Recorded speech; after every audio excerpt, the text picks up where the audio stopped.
How do successful game designers innovate? How do they think different? Today, I'm sharing 7 innovation tips from designers who ship games that reach millions of people. These tips will help you innovate smarter and build more engaging products.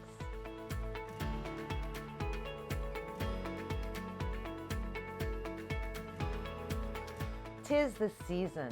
Welcome to part 2 of our 2019 Innovation Series.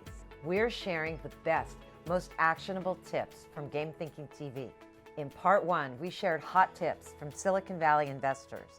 All of these folks have also been startup founders, so their advice comes from being on both sides of the negotiating table. You don't want to miss that. The link is in the description. Today, we're sharing innovation tips from expert game designers, people who know how to create deeply engaging experiences. And that's a skill every product leader can learn from. When Raph Koster designed the massively multiplayer game Ultima Online, he had to figure out how to reach a small audience of avid hardcore players and a much larger audience of more casual players. Here's how he did it. The path to the mass market lies through the hardcore. That isn't the same thing as saying it stops at the hardcore. Exactly. But you have to go through the hardcore. And so you can't just jump to a mass market audience. The world does not work that way. You have people who are passionate early adopters of something and they evangelize it outwards. But if you only then cater to the early adopters, you're likely to end up with something niche. It's important to think about what is the core promise, right? And really hold that central in your mind, because the core promise is actually more important than any of the given features. In the case of a game, that's often an immersive fantasy or a particular experience, right? I want to live in a parallel alternate fantasy world, for example. It's important to think in terms of what are the features for that early adopter audience that fulfill the promise, that meet the promise, and that provide sort of a leg up so that gradually over time people can work their way up to greater sophistication. But if you try piling in, level 50 detail from the get-go, then you're liable to never progress out, right? You'll never reach that larger audience. It'll be too much. When it comes to game design and motivation, one size does not fit all. Educational game designer Schell knows how important it is to fit the specifics of each game design to the culture and motivation of the audience. I've done a lot of work with training firefighters. And one of the things that we learned early about working with firefighters is that one of the most powerful things for them is their social standing amongst their coworkers. Because most of us, social standing with our coworkers is important. With a group of firefighters, this is about who lives and dies. These are people who save each other's lives on a daily basis. Sure, they're going to save other people's lives, but working as a group, if one of them makes a mistake, somebody else dies, and they all know that. And so for them, training as a group is very emotionally fraught. There's a lot in it. They take it very seriously.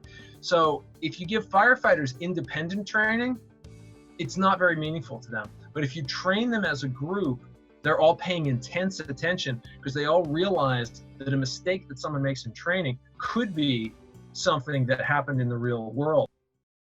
Matt Leacock, designer of the hit cooperative board game Pandemic, has discovered that you can keep players coming back by injecting the rhythms of storytelling into your long-term experience. Listen to what he discovered. In the board gaming space also, we're seeing a lot more stories being generated and being integrated into campaigns so that you're not playing the same game over and over again. And that lets the environment evolve and lets the characters evolve. And you start getting all these different storytelling aspects that you probably got in video games more than we've had in the board gaming world. Stories have got these structures, and I'm very new to this space, right? I'm not a screenwriter. I didn't study literature and so on. I'm just starting to scratch the surface of what's possible there. But some of the things I've really learned is is how you can structure things. You can have these different scenes, and you can break things down into beats, and really kind of play with people's emotions over time. Where before I was doing everything intuitively and going, oh wow, people seem to be engaged when I do it this way. Now I may be more looking at, okay, moment to moment, how do I want to be providing different stimuli that gets people excited, or then gives them a little bit of a break, gives them some time to, internalize what they've learned, basically structuring different emotions over time.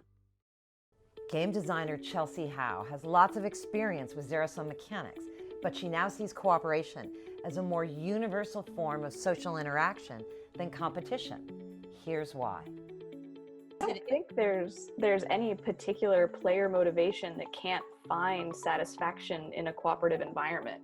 Like, to me, cooperation isn't a motivation. I think that, like Dan said, it's everywhere, it's universal. I think that competition is low-hanging fruit, and so it was some of the first games that were made, which became the more games that were made, which became the majority of games that were made, and now it's ubiquitous. But I don't think that is any more than a reflection of the amount of friction it takes to design. It takes a little bit more friction to design something that's cooperative than it does, it's like action movies. They're kind of the lowest hanging fruit. Pew pew, bang bang. We get all of that instinctual fight or flight response. It's very arousing. And so we're engaged. You can get those levels of engagement from almost anyone with cooperative mechanics. It just takes more time. While producing the hit game Rock Band, Tracy Rosenthal-Newsom helped her team tune the core experience through extensive playtesting, and then saw that effort pay off big time. The playtesting process for us was fundamental. I mean, absolutely fundamental to how we would tune our games, all of them.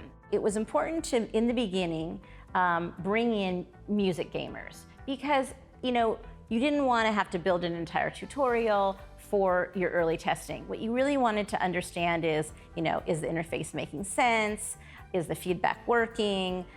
How is the feel? Especially with the drum game, we really needed this very, very tight iteration on, how quickly can they learn? Do they even understand it?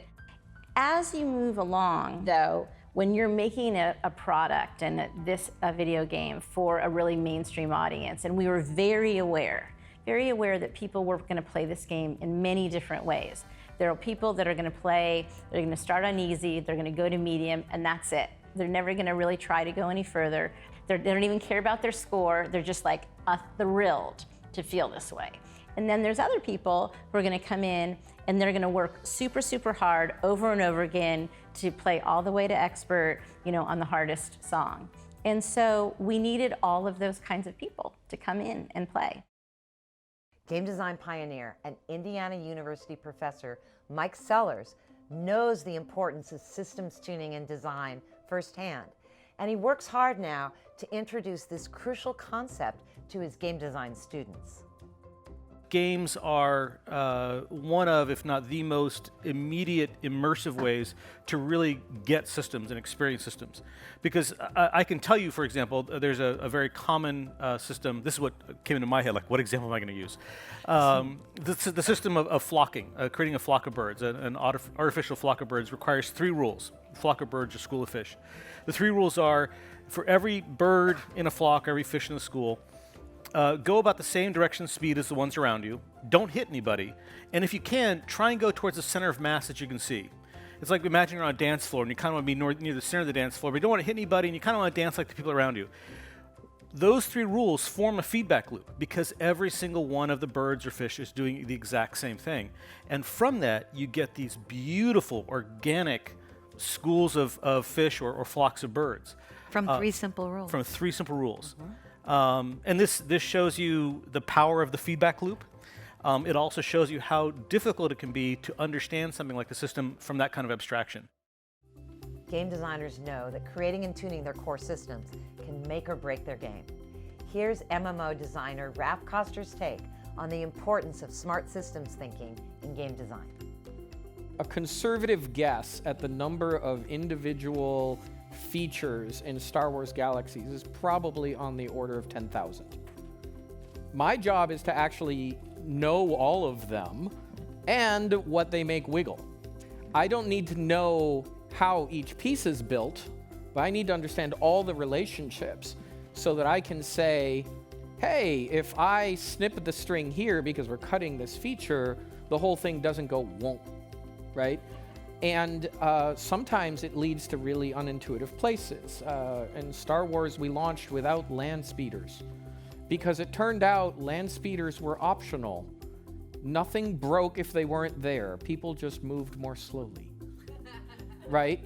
Whereas it turned out it wasn't optional. We could not cut cantina dancers. If we cut cantina dancers, the whole thing fell apart, right? Right. And you know, that sounds completely counterintuitive, and yet it was proven true. That is actually how we launched, and we were able to, we had a roadmap, and we patched in land speeders. It was only within 3 months, so it was not fiction. And it worked. And there you have it, 7 innovation tips from expert game designers. These are my people. I love working with them, learning from them, and hanging out with them. If you enjoyed learning from these expert game designers, go download your Game Innovators cheat sheet. It'll help you put these powerful ideas to work in your own project. Go to gamethinking.io/game design tips and grab your cheat sheet today. Stay tuned for part 3, where we'll share innovation tips from lean UX experts. You don't want to miss this, so subscribe now and hit that bell to make sure you don't miss out. I'll see you next week, right here on Game Thinking TV.